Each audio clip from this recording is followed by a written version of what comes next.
Give me good Vrabel stuff, man, because this is for real. I mean, and you mentioned the Patriots for a reason, and obviously Drake May doing what he's doing, and the rest of the offense looking as great as they've looked around him.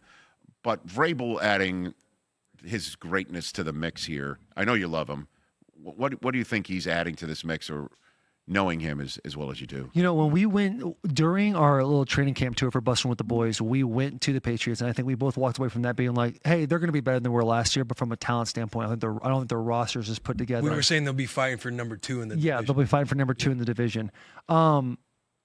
I think Vrabel took a new step as a head coach. Like the thing that always amazed me about Vrabel is the way he had the ability to break down the keys to victory and give you kind of a crystal ball of how the game is going to unfold.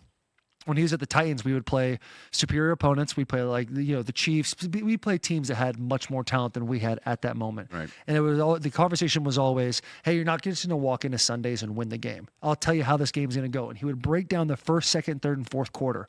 And he's like, "If we get to the fourth quarter in this situation, this is how we win the game."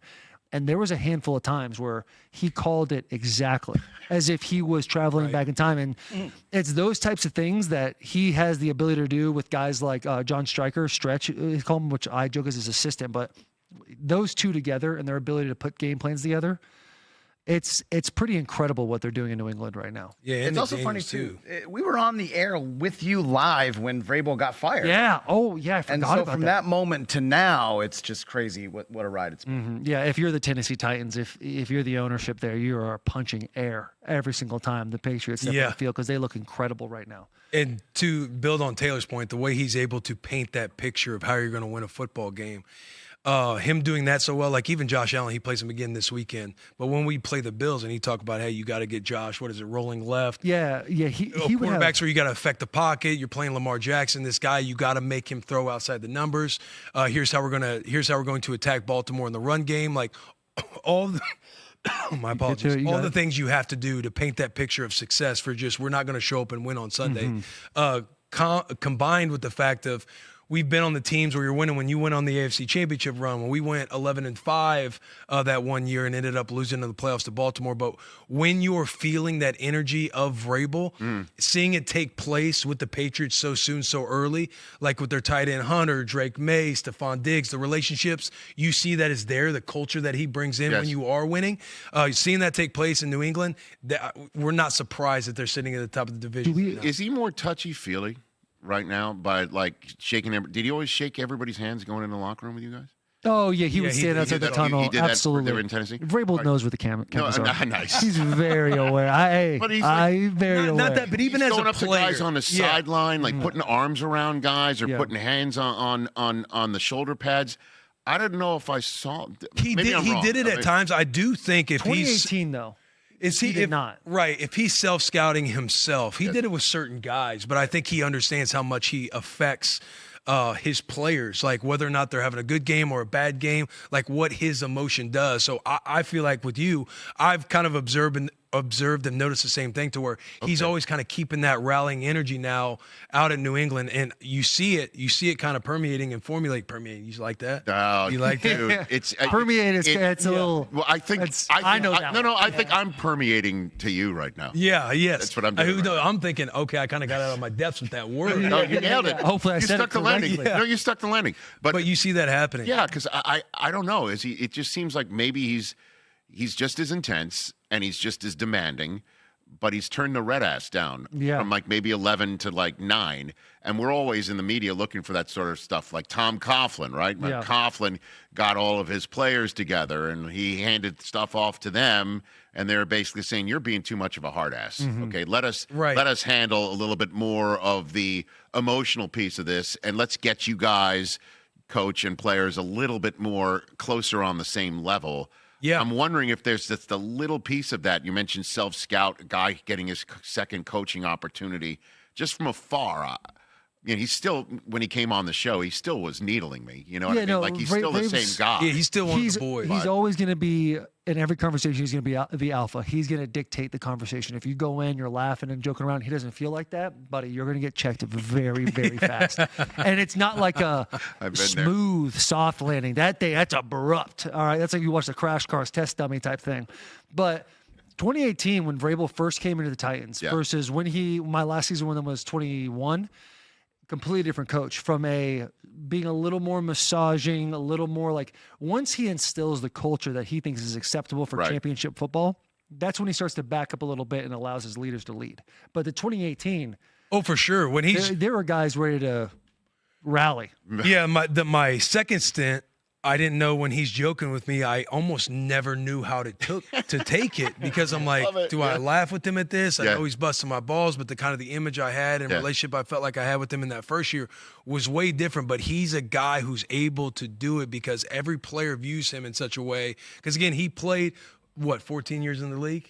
Buddy, 14 years in the league, was at every position. He sat in every seat in the locker room. But that He'll tell you that every time. Which we'll joke about, but that is a connecting piece that he has that no other coach has. He's sat in every seat. He's been a draft pick that didn't, in Pittsburgh wasn't working out. Then he goes to New England and has the career that he does, finishes up on the back end with Kansas City. He has been in every seat, every position in the locker room. So I feel like that is a superpower that he's now tapped into in New England. I'm not very savvy on how much time we have, but my favorite story about Mike Vrabel is 2020. We're in the midst of COVID. We're doing the masks. We're doing the tests and the whole thing. And so there's an outbreak with the Titans. We're like the first team of like 6 or 7 that had like a bunch of issues.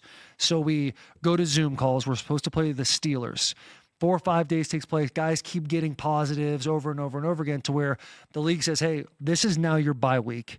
And in 4 or 5 days, you're going to play the Buffalo Bills. So we end up playing the Bills on a Tuesday. Mm-hmm. We do not meet like in person for whatever those 9 days are. And we have like one walkthrough, like Saturday-esque walkthrough on Monday. And Vrabel quickly breaks down what Will was talking to in the beginning of this conversation was Josh Allen. When he rolls to the left, this is the kind of stats you're going to see. You're going to see incompletions and first downs. When he rolls to the right, that's when you see explosive plays and touchdowns. So if we are going to rush him a certain way, you have to do it this way. And quick breakdown of the whole thing, gave us a breakdown how the game's going to go.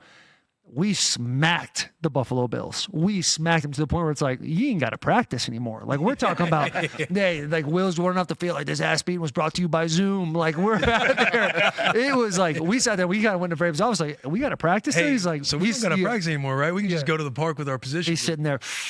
You're practicing. Yeah.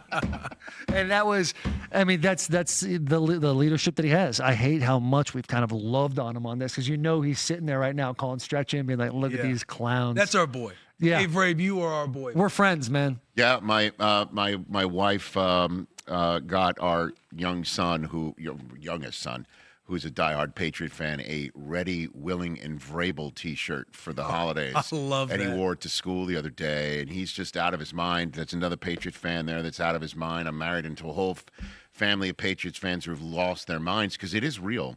This is real. You mentioned them as a legit team right now. Yeah. Because it is 100% real. I don't care about the who have you really beaten. Right. When you got a team that's choosing at the top of the draft 3 years in a row, they're not in a position to just beat anybody, let alone the who have you really beaten, let alone beat a bunch of people up, let alone going to Buffalo, to Tampa, and coming out with wins. Yeah. This is a legit team because But with the momentum the Bills have right now, like, and then playing them a second time, this will be, to kind of quiet all of the quote unquote haters out there that talk about the scheduling. This is why this one's a big game. Like, I don't think Josh Allen's been swept by a divisional opponent going 0-2 since Tom Brady.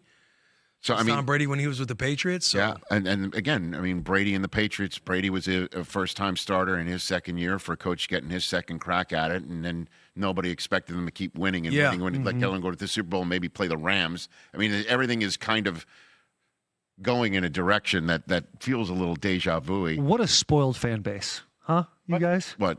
The Boston fan base? Yeah. What? Dude, just specifically the Patriots, because that's kind of more my wheelhouse. Okay. You get Tom Brady for as long as you do, Bill Belichick, and then you have like just a couple of years of, oh man, Taylor, we suck, and now all of a sudden we're back. Here's the thing. Like, try being a Titans fan, man. Here's the thing. There are 2-year-olds in New England right now that haven't seen a parade. Think of the kids. Look at this. Think about the kids. Think of the kids. Think of the Titans. Oh my Think of the kids. I love your bit, dude. It's hilarious. You and your fandom privilege is crazy. 2-year-olds. Good bit. 2-year-olds. Think about the kids. Hey, you made it all the way to the end. Thanks for that. Check us out every single day streaming live on Disney Plus and the ESPN app 12 to 3 Eastern.